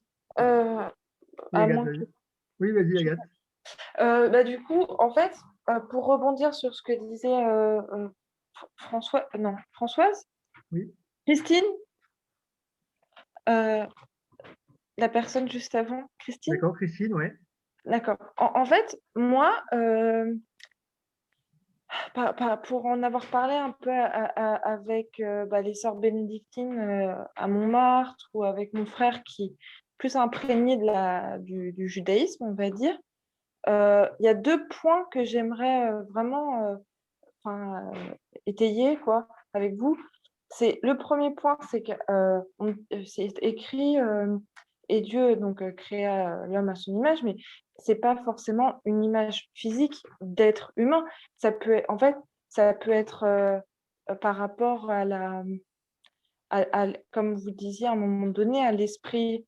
C'est pas forcément physique en fait. Bon, enfin, pour revenir. La réponse est oui. La réponse est oui, Agathe, là-dessus. La réponse est oui. C'est pas une image physique, c'est une image dans sa mission, dans sa capacité de parler, être de relation, dans sa mission de gouverner ce monde. C'est tout ça qu'il fait à l'image de Dieu. Et que, en fait, selon mon frère, dans le judaïsme, Dieu, comme vous l'avez dit tout à l'heure, et Jérôme Perrin, elle a dit à un moment donné, c'est qu'il y a des créatures maléfiques, quoi, et qui sont en fait créés par Dieu et dont Dieu les tolère en fait. Donc en Oui, fait, contrairement à nous chrétiens, où pour nous, en fait, il y a le bien et le mal, et c'est vraiment, par exemple, on parle souvent de paradis et d'enfer, qui sont, pour moi, hein, c'est plus un état qu'un lieu. Dans le judaïsme, bah, ça apparaît plus comme, que le bien et le mal viennent de Dieu, en fait. C'est pas oui. style, il y a pas une opposition directe à Dieu qui s'appelle le mal, quoi. Alors, merci, Agathe. Ah, merci. C'est une très bonne remarque, je pense. On faut l'approfondir. Mais en tout cas, ce qu'on voit dans ce texte, c'est que Dieu clairement circonscrit et limite les forces du mal. Parce que justement, il crée la lumière en quelque sorte, pour qu'il n'y ait pas que les ténèbres. Il donne une limite aux eaux. Il permet à la terre d'advenir. Donc, pour un juif, c'est justement, il va faire traverser son peuple à travers la mer pour le conduire dans la terre promise. Donc, il y a quand même, justement, il y a quand même un texte qui dit qu'il y a peut-être des forces qui ne sont pas bonnes dans ce monde, mais Dieu, en tout cas, ordonne et veut que la vie apparaisse. Oui. Euh, euh, mais c'est vrai que c'est un texte qui a l'air de nous dire qu'il compose avec des forces chaotiques. C'est vrai. C'est vrai. Alors, on n'était pas forcément sur un point moral, mais c'est vrai qu'il y a quelque chose d'une composition avec des forces chaotiques. Je suis d'accord. Est-ce que Bertrand ou Françoise, et puis après, on va s'arrêter peut-être parce qu'il faut tenir les horaires. Juste vous poser une dernière question. C'est par rapport quand on dit que l'homme est fait à l'image de Dieu. Est-ce que c'est, vous l'avez dit par rapport à à ce qu'il doit être dans ce qu'il est, ou est-ce que, en fait, comme Dieu, entre guillemets, il y a le bien et le mal qu'il a créé, et l'homme est bien et mal en même temps. Attention, Dieu n'a pas créé le mal. Non, mais ça découle c'est ce que je disais tout à l'heure, c'est qu'apparemment, dans le judaïsme, c'est ce qui découle de Dieu. C'est que le mal fait partie aussi de la création. En tout cas, dans ce texte de la Genèse, on ne dit pas qu'il crée le mal. On a l'impression que le mal, en tout cas, il y a des forces chaotiques, parce qu'il faut bien distinguer le mal, parce que le mal moral, le mal physique, c'est très différent. Il faut être plus précis pour ne pas faire de bêtises dans le raisonnement. Il y a des forces chaotiques qui sont. Je parle de Satan, hein. Je parle pas de. Ah oui, alors mais si on est sur le mal moral, Agathe, c'est une très bonne question. On le garde pour Genèse 3. Parce que Genèse 3, ça va être Genèse 2 et Genèse 3, ça va être clairement la question du mal moral. Ça, il n'y a pas à tortiller. Mais là, je ne crois pas qu'on voit du mal moral là. Il y a des forces chaotiques qui sont ordonnées pour que la vie apparaisse, mais il n'y a pas l'enjeu d'une décision qui pourrait nous couper de Dieu ou je ne sais pas quoi. Ça va arriver dans la suite de la Genèse, mais je ne crois pas qu'on peut le voir dans Genèse 1. Il n'y a aucune décision de l'homme où il se couperait de Dieu ou je ne sais pas quoi, ou d'un autre être que je ne sais pas quoi, d'un ange. Donc je crois que le serpent, ça va arriver au chapitre 3. Alors, gardons-le pour le chapitre 3, et je suis d'accord, là, on va être au cœur de ces questions, mais je pense que dans Genèse 1, on n'est pas sur la question du mal moral. En quoi il ressemble à Dieu, alors? C'est ça. Il ressemble à Dieu dans le fond, je crois, par ce qui le distingue de tout le reste de la création, le fait qu'il peut parler à Dieu, un être de parole. Dieu dit, lui va pouvoir parler aussi, il entend la parole de Dieu, par le fait qu'il est un être de relation, homme et femme, il les créa. Et puis le fait qu'il a une mission de dominer ce monde, de l'humaniser, de le gouverner, de le rendre humain, de le faire fructifier, de le comprendre, et que ça, c'est pas ce que les animaux ont à faire, et que c'est ça qu'il constitue à l'image de Dieu, dans sa mission. Mais on n'est pas du tout, à mon avis, l'image de Dieu, c'est pas du tout une connotation morale. C'est au contraire, c'est ce qu'il a accompli dans ce monde. Il est le représentant de Dieu sur cette terre quand il fait du bien sur cette terre. Il fait du bien dans le sens qu'il rend cette terre, il continue l'œuvre de la création en rendant cette terre habitable. Après, il peut effectivement plus ou moins le faire bien, et à ce moment-là, il ressemble plus ou moins à Dieu. Mais être à l'image, c'est sa dignité fondamentale. Est-ce que juste Bertrand ou François, dernière remarque, et puis Excusez-moi, je suis arrivée en route. Est-ce qu'il y a eu des informations pratiques liées au confinement? Ah oui, alors attendez, on va finir une dernière question sur la Genèse et après on prend les petits points pratiques. Allez-y Bertrand ou Françoise. Bon alors, juste une nuance et une remarque. Une nuance d'abord dans la discussion qu'on a eue à propos de du jour 1. Du jour 1, à propos de cette idée de la création. Il y a déjà les deux idées de la création dans ce jour 1. Je ne suis pas tout à fait d'accord avec vous, Lionel, quand vous opposez trop la lumière au chaos. Il y a à la fois la création qui se laisse apercevoir à partir d'une séparation, la terre et le ciel, l'ombre et le gouffre, l'eau et le souffle de Dieu. C'est-à-dire une création dont on a idée qu'à partir d'une séparation. Puis bien après, la création, vous l'avez dit, c'est pas seulement dans Maccabée, je reprends cette idée de ex nihilo, on n'avait pas vu la lumière arriver, et elle arrive. Et c'est après qu'il sépare la lumière de l'ombre. Donc on a les deux idées déjà de la création dans ce jour 1. Une création... Ce que vous appelez le jour 1, c'est plutôt le jour 0, c'est-à-dire les deux premiers versets. Tout ce qui se passe à la fin de quoi c'est le jour premier. C'est-à-dire à partir du verset 3. Dieu dit que soit la lumière. Voilà. Ça fait une unité, à mon avis. Moi, je trouve ça important, ce contraste entre les deux. C'est-à-dire, à la fois, il y a la séparation, à la fois le ex nihilo, pour le dire par ces deux mots de repère. Oui, d'accord. Il y a déjà une séparation avant le premier jour, dans les versets 1 et 2, quand on nous dit qu'il y a la terre et qu'il y avait l'esprit, par exemple. Les ténèbres et l'esprit. Pourquoi c'est une nuance? Parce que Dieu, vous dites, n'a pas tout créé. Enfin, c'est drôle. En fait, pour moi, c'est deux visions de la création différentes. Création, selon, enfin, Paul Beauchamp a beaucoup écrit là-dessus, vous nous l'avez dit, séparation et création. Et Jérôme reprenait ça et disait ex nihilo, il ne voit pas trop. Mais si, je crois que c'est très important. Il y a les deux idées, même si elles ne sont pas cohérentes. Oui, je suis d'accord. Il y a les deux idées dans le texte. C'est ce que j'essaie de dire. Effectivement, puis, il y a quelque chose d'une. Juste une remarque, parce qu'elle est piquante à propos du mal, etc. Rien n'est dit à propos du mal, mais il y a quand même un petit mot qui fait problème à Genèse 2, verset 1, et qui fait problème au traducteur. Ils furent finis le ciel et la terre, et dans le texte, et leurs armées. Beaucoup de traductions disent l'ornement, la multitude, etc. Mais on voit apparaître l'armée. Moi, ce que je trouve très savoureux, c'est que à ce moment-là, c'est « ils furent finis le ciel et la terre », quelque chose comme ça. C'est-à-dire, ça rejoint la question de Yves à propos de « c'est fini ou pas fini ». Là, on est vraiment dans un perfectif, c'est fini. Oui, ainsi toujours achevé, mais après, la perspective reprend. Et on est dans cette oscillation. Alors, bon, voilà, les armées, elles arrivent là. Hein. On en reparlera peut-être. Après, on parle des armées du ciel, donc justement les astres qui sont. Mais ok, c'est très bien. Tout à fait, on peut tout à fait continuer à approfondir. Au contraire, c'est vraiment bien. Je voudrais faire une dernière remarque à propos du jour 1. En réalité, le texte hébreu dit jour unique.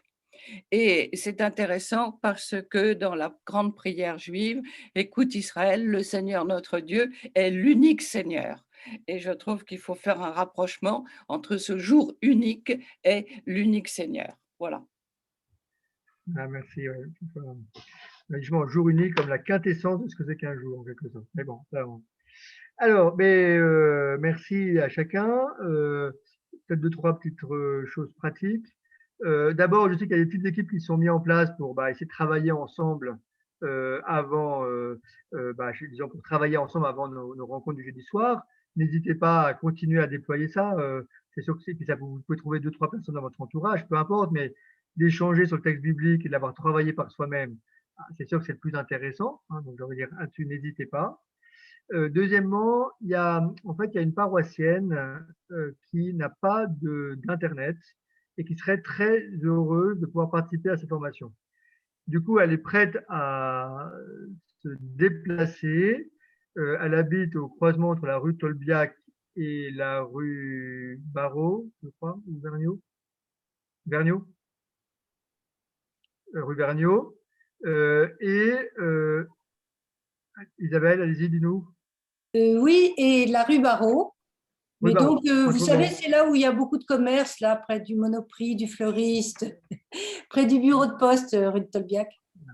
Bon, si quelqu'un est prêt pour dire, bah oui, elle pourrait venir chez moi, elle est prête à marcher, je lui ferai un petit mot comme quoi elle va à une formation, et puis on espère que ça passera.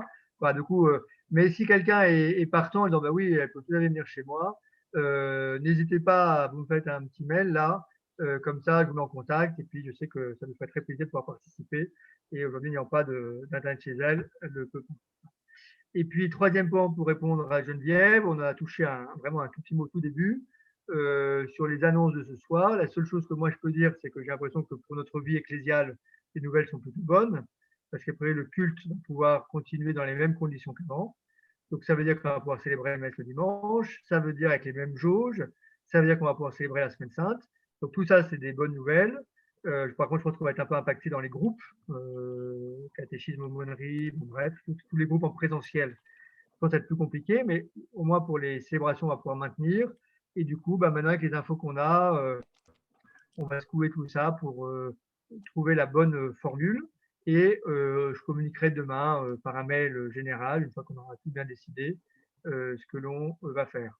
On a évoqué le fait que la retraite paroissiale qui était prévue dimanche sur le thème « Comment demeurer dans la paix au milieu des épreuves » puisse se faire en visio. Je vais voir si le père du Loisy, qui est censé la prêcher, puisse le faire, qu'on a un temps quand même un peu spirituel à travers ce moyen-là. Voilà, on va certainement basculer les messes du samedi soir à 17h30, parce que le couvre-feu est 19h, donc ça serait quand même plus pratique pour tout le monde. Donc je vais voir si on commence dès samedi-là ou celui d'après, mais je me dis peut-être qu'on pourrait commencer dès ce samedi-là, mais sur le site, j'enverrai un mail, vous aurez les infos, renseignez-vous. Et puis, bah, la semaine sainte, on va garder sur le programme qu'on avait prévu, avec des offices du jeudi saint et du vendredi saint à midi, chemin de croix à 15h, et puis une veillée de Pâques le dimanche matin tôt. Mais voilà, j'ai l'impression qu'en tout cas, pour l'Église, les nouvelles sont plutôt pas trop mauvaises, parce qu'on va pouvoir continuer à vivre, en tout cas dans les célébrations, etc. Ce qu'on peut dire, mais ce qui fera autorité, c'est le mail que je vais envoyer ou ce que je vais mettre sur le répondeur de la paroisse ou sur le site, parce qu'il faut tout bien ressecouer, bien entendre bien les dernières infos, voir si le diocèse nous donne des consignes, quoi. Voilà, il nous faut 5 minutes pour voir tout ça. Grand merci à chacun. Je vous ai mis sur le site, donc du coup, bah, mon plan organisé, hein, qui n'est pas exhaustif, mais qui permet de l'avoir. Le texte sur Enuma Elish et la jeunesse, un recto verso à lire, mais je pense qu'assez signifiant. Et puis les questions pour la prochaine fois. On va travailler Genèse 2. Genèse 2 et 3 sont assez liés. Vous pouvez lire les deux bien. Mais comme il y a beaucoup de choses à dire, on va s'arrêter sur Genèse 2 et on verra Genèse 3 la fois d'après. On dit un jour salut Marie pour finir. Oui. Au nom du Père et du Fils et du Saint-Esprit. Amen. Je vous salue Marie, pleine de grâce. Le Seigneur est avec vous. Vous êtes bénie entre toutes les femmes, et Jésus, le fruit de vos entrailles, est béni. Sainte Marie, Mère de Dieu, priez pour nous, pauvres pécheurs, maintenant et à l'heure de notre mort. Amen. Et que Dieu Tout-Puissant nous bénisse et qu'il nous garde dans sa paix, au nom du Père et du Fils et du Saint-Esprit. J'ai insisté une petite chose, j'ai reçu quelques mails dans ce sens-là, mais je pense que vous avez tous compris. Il faut aller sur le site de la paroisse, sainte-rosalie.org, et vous descendez, vous arrivez sur la page d'accueil, une rubrique qui s'appelle « Au fil des jours », et là, il y a le lien Internet pour la formation du jeudi soir. Donc, c'est comme ça qu'il faut le récupérer. Je n'envoie plus de mails, je peux envoyer un mail chaque semaine. Donc, c'est sur le site, page d'accueil, vous descendez, vous ne pouvez pas le louper au fil des jours, et vous avez le lien pour vous connecter. Donc, c'est ça là. Et si des gens vous disent on n'est pas arrivé à se connecter, ben, c'est ça qu'il faut faire passer comme message. Merci beaucoup. Bonne soirée à vous. Merci. À bientôt. À bientôt. Bon travail. Oh, je rigole, ça.